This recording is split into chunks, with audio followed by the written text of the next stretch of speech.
கரூர் தாவேகா மாநாட்டை பற்றி எந்த பதிவும் போடக்கூடாதுன்றதுல ரொம்ப உறுதியாக இருந்தேன். ஆனால் மக்களாக நாம சில விஷயங்களை புரிஞ்சுக்கிட்டே ஆகணும் அப்படின்றது இது கண்டிப்பாக எந்த ஒரு அரசியல் சார்ந்த பதிவும் கிடையாது. கூட்டம்னு ஒன்று நடக்குது அப்படின்னா அங்கே நெரிசல்னு ஒன்று வரும். அதுவும் ஸ்டார் கேண்டிடேட் வரும்போது நிச்சயமாக அது வரும். தலைவராக நாம் அந்த கூட்டத்தை எப்படி ஹேண்டில் பண்ணுறோன்றது ரொம்ப முக்கியம். ஏன்னா அவ்வளோ பெரிய மாஸ் க்ரௌட், மக்கள் அவ்வளோ தூரம் கத்துறாங்க. ஏன்னா அவங்க தலைவர் அவங்க பார்க்கும்போது அது எல்லாமே புரியுது. ஆனால் அது சந்தோஷத்தில் ஆர்ப்பரிப்பில் வந்த கத்தா இல்லை கூட்டு நெரிசலில் வரக்கூடிய கத்தான்னு கூட மேலிருந்து பார்க்கும்போது டெஃபினட்டாக அவங்களுக்கு தெரியும். ஆம்புலன்ஸ் வர்றது போடுறத கூட இன்னைக்கு ஒரு அரசியலாக மாற்றக்கூடிய ஒரு சூழல் தமிழ்நாட்டில் இருக்குது. இது ரொம்ப வேதனையான ஒரு விஷயம். ஏன்னா எங்கேயும் ஒரு கூட்டம் நடந்தாலும் அங்கே போலீஸ், ஃபயர் இன்ஜின், ஆம்புலன்ஸ் எல்லாம் எப்பயுமே ரெடியாக இருக்கும். கூட்டத்தோட ஒரு எண்ட்லேருந்து இன்னொரு எண்டுக்கு தான் ட்ராவல் பண்ணி போய் ஆகணும். ஏன்னா அங்கே ரோடு அவ்வளோதான் இருக்குது.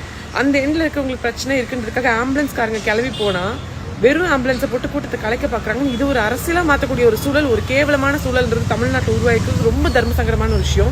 காலியான ஆம்புலன்ஸை விட்டு கட்சி கூட்டத்தை கலைக்க ட்ரை பண்ணுறாங்க அப்படின்னு சொல்லிட்டு மோசமான ஒரு மனநிலைமை மக்களுக்குள்ள உருவாக்கியிருக்காங்க.